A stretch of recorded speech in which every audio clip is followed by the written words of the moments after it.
नमस्कार मित्रांनो, welcome back to my government track YouTube channel.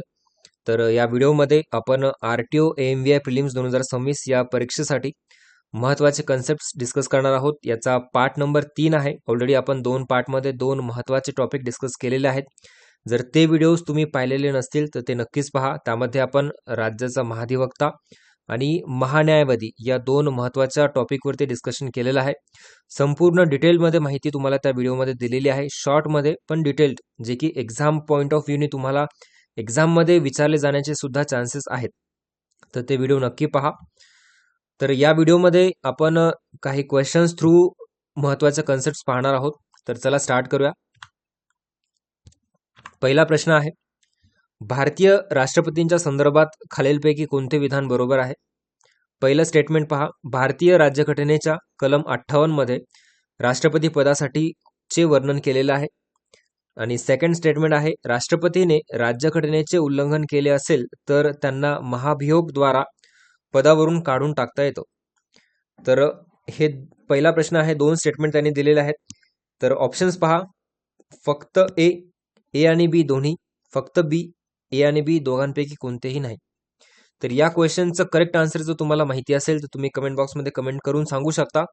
Anyway, आपण या प्रश्नाचं सविस्तर उत्तर पाहणार आहोत, ज्याच्यातून तुम्हाला तुमच्या कन्सेप्ट सुद्धा क्लिअर होतील आणि तुमच्या एक्झाममध्ये सुद्धा मे बी विचारले जाण्याचे चान्सेस आहेत. तर बघा, याचं करेक्ट आन्सर असेल ऑप्शन सेकंड, ए आणि बी दोन्ही.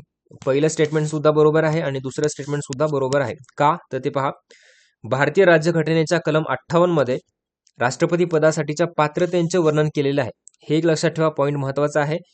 जे आहे कलम 58, याच्यामध्ये काय दिलेलं आहे? पात्रता, राष्ट्रपती पदाची पात्रता. हे जोड्या लावामध्ये एक्झाममध्ये विचारले जाऊ शकतात, कारण याच्या आधी सुद्धा अशा प्रकारचे क्वेश्चन्स कलमांसंदर्भामध्ये विचारले गेलेले आहेत. तर कलम 58 काय आहे?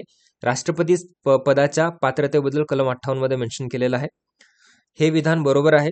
आता राष्ट्रपती पदासाठी जी पात्रता असते तर त्याच्यामध्ये काय काय लागतं? पहिला आहे, तो भारताचा नागरिक असावा. ठीक आहे, 1 नंबर झाला हा. त्याने वयाची 35 वर्ष पूर्ण केलेली असावीत. एज किती आहे? 35+. वयाची 35 वर्ष पूर्ण झालेली असावीत. त्याच्यानंतर तो लोकसभेचा सदस्य म्हणून निवडून येण्यास पात्र असावा. ही तिसरी पात्रता आहे. त्याने केंद्र सरकार, राज्य सरकार किंवा कोणत्याही स्थानिक प्राधिकरणाअंतर्गत कोणतेही लाभदायक पद धारण केलेले नसावेत. तर ही चौथी पात्रता. तर हे 4 पॉईंट महत्वाचे आहेत, लक्षात ठेवा. राष्ट्रपती पदासाठीची पात्रता कलम 58 मध्ये मेन्शन केलेली आहे. त्याच्यामध्ये तो भारताचा नागरिक असावा, 35 वर्ष पूर्ण केलेली असावेत, लोकसभेचा सदस्य म्हणून निवडून येण्यास तो पात्र असावा, केंद्र सरकार, राज्य सरकार किंवा कोणत्याही स्थानिक प्राधिकरणाअंतर्गत कोणतेही लाभदायक पद हे त्याने धारण केलेले नसावेत. तर पहिलं स्टेटमेंट तुमचं करेक्ट आहे. आता बघूया सेकंड स्टेटमेंट बद्दल. सेकंड स्टेटमेंट सुद्धा करेक्ट आहे. बघा, राष्ट्रपतींनी जर राज्यघटनेचे उल्लंघन केले असेल तर त्यांना महाभियोग द्वारा पदावरून काढून टाकता येतं.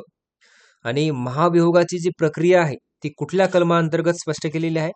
तर ते आहे कलम 61. लक्षात ठेवा, 58 पात्रता, कलम 61 महाभियोग पद्धत, राष्ट्रपतींना त्यांच्या पदावरून दूर काढण्याकरिता. तर बघा, कलम 61 मध्ये राष्ट्रपतींवरील महाभियोगाची प्रक्रिया स्पष्ट करण्यात आलेली आहे. कारण राष्ट्रपतींना केवळ घटनेचा भंग, जर त्यांनी व्हायोलेशन ऑफ कॉन्स्टिट्यूशन केलं, घटनेचा भंग केला, या एकाच कारणास्तव पदावरून दूर करता येतं. त्याची प्रक्रिया, महाभियोगाचा प्रस्ताव संसदेच्या कोणत्याही सभागृहामध्ये, म्हणजेच लोकसभा असेल किंवा राज्यसभा असेल, या दोघीपैकी कुठल्याही सभागृहामध्ये महाभियोगाचा प्रस्ताव मांडता येतो, परंतु त्याच्यासाठी 14 दिवसांची पूर्वसूचना देणे आवश्यक आहे. ठीक आहे, तर दोन्ही स्टेटमेंट पाहिलेले आहेत डिटेलमध्ये आपण. दोन्ही स्टेटमेंट करेक्ट आहे. त्याचं करेक्ट आन्सर असेल ऑप्शन सेकंड, ए आणि बी दोन्ही. अजून एक महत्वाची गोष्ट या राष्ट्रपतींच्या कलमांच्या संबंधित आहे. बघा, कलम 52 यामध्ये काय दिलेलं आहे? भारताचा एक राष्ट्रपती असेल. कलम 54 मध्ये राष्ट्रपतींची निवडणूक, कशा प्रकारे राष्ट्रपतींना निवडून दिलं जातं. कलम 56 मध्ये राष्ट्रपतींचा पदावधी किती असतो? साधारणपणे 5 वर्ष. कलम 58 मध्ये जे आता आपण पाहिलं, राष्ट्रपती पदासाठीची पात्रता. कलम 60 मध्ये राष्ट्रपतींची शपथ किंवा प्रतिज्ञा. कलम 61 मध्ये राष्ट्रपतींवरील महाभियोग प्रक्रिया, म्हणजे त्यांना पदावरून दूर करण्यासाठीची प्रक्रिया. तर हे एवढे सगळ्या कलम आहेत जे राष्ट्रपती पदासंदर्भात आहेत. तर ते नक्कीच लक्षात ठेवा. एनिवे याची PDF आपण आपल्या माय गव्हर्नमेंट चॅक अकॅडमी या ॲपवरती सुद्धा अवेलेबल करून दिलेली आहे. फक्त 1 रुपयामध्ये सर्व जे काही व्हिडिओज आपण यूट्यूबवरती डिस्कस करू त्याच्या PDF आपल्या ॲपवरती आपण पोस्ट करत असतो, अपलोड करत असतो. ते तुम्ही नक्कीच तिथे रिव्हिजनसाठी वाचू शकता. आता दुसरा प्रश्न पाहूया. डॅश डॅश मिळून बनलेल्या निर्वाचक मंडळाकडून भारताचा राष्ट्रपती निवडला जातो. आता राष्ट्रपतींच्या निवडी संदर्भात त्यांनी हा प्रश्न विचारलेला आहे आणि आत्ताच आपण पाहिलं कलम 54 नुसार राष्ट्रपतींची निवडणूक केली जाते. बरोबर, कलम 54. तर या प्रश्नामध्ये असं विचारलंय की कोणत्या निर्वाचक मंडळाकडून भारताचा राष्ट्रपती निवडला जातो. पहिलं आहे संसद व राज्य विधिमंडळाचे सर्व सदस्य. दुसरं संसदेच्या दोन्ही सभागृहाचे निर्वाचित सदस्य.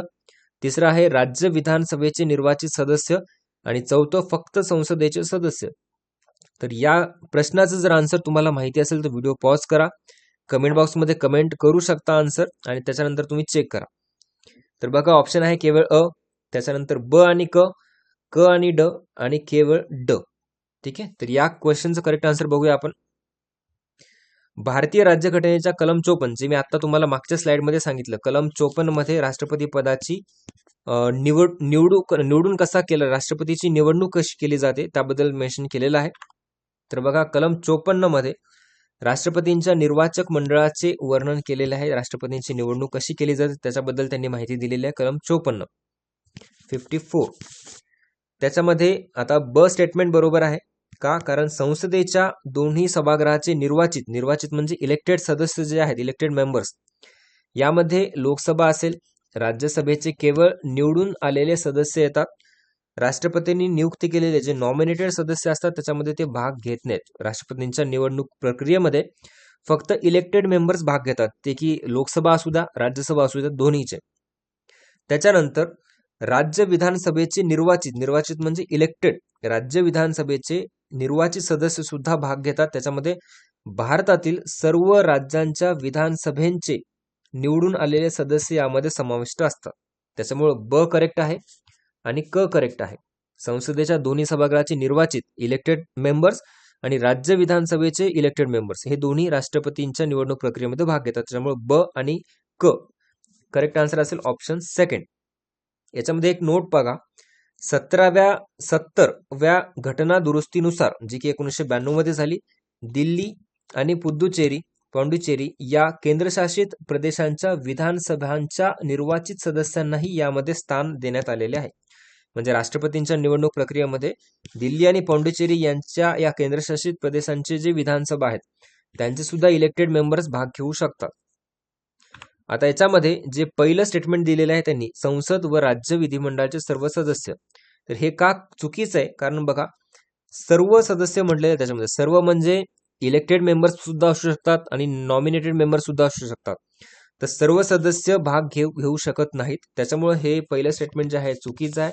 दुसरं आणि तिसरं बरोबर आहे आणि चौथं सुद्धा चुकीचं आहे. ते पण बघूया आपण का.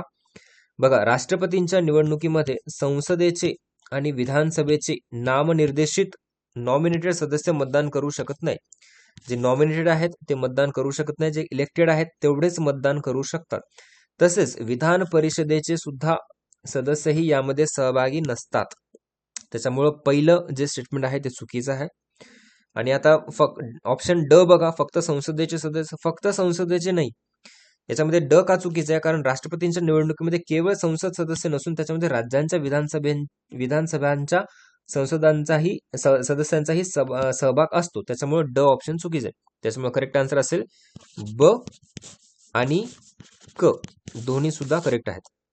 ठीक आहे, कलम 54 नुसार त्यांची राष्ट्रपतींची निवडणूक प्रक्रिया होते. त्याच्यामध्ये आपण बघितलं कोण कोण इलिजिबल आहेत मतदान करण्यासाठी, कोण नाही.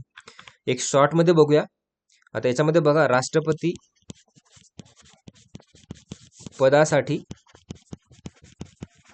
जी निवडणूक होते त्यासाठी कोण म्हणजे कोण मतदान करू शकतं, कोण सहभागी होतात आणि कोण सहभागी होत नाहीत. त्याच्यामध्ये बघा सहभागी होणाऱ्यांची कोण कोण आहे. लोकसभेचे निर्वाचित सदस्य इलेक्टेड मेंबर्स. 2 नंबर राज्यसभेचे निर्वाचित सदस्य, अगेन राज्यसभा, लोकसभा आणि विधानसभेचे निर्वाचित सदस्य 3. आणि चौथं म्हणजे दिल्ली आणि पुदुचेरी विधानसभेचे निर्वाचित सदस्य. एवढं लक्षात ठेवायचं तुम्हाला परीक्षेचा पॉईंट ऑफ व्ह्यू की निर्वाचित सदस्य जे की इलेक्टेड मेंबर्स असतात. इलेक्टेड मेंबर्स फक्त वोट करू शकतात राष्ट्रपतींच्या निवडणूक प्रक्रियेमध्ये. लोकसभेच्या असू द्या, राज्यसभेच्या असू द्या, विधानसभेच्या असू द्या किंवा दिल्ली आणि पुदुचेरी विधानसभेचे निर्वाचित सदस्य सहभागी कोण होत नाही. नामनिर्देशित सदस्य जे नॉमिनेटेड असतात, नॉमिनेटेड मेंबर जे असतात ते सहभागी होणार नाहीत, त्यांना अधिकार नसतो तो.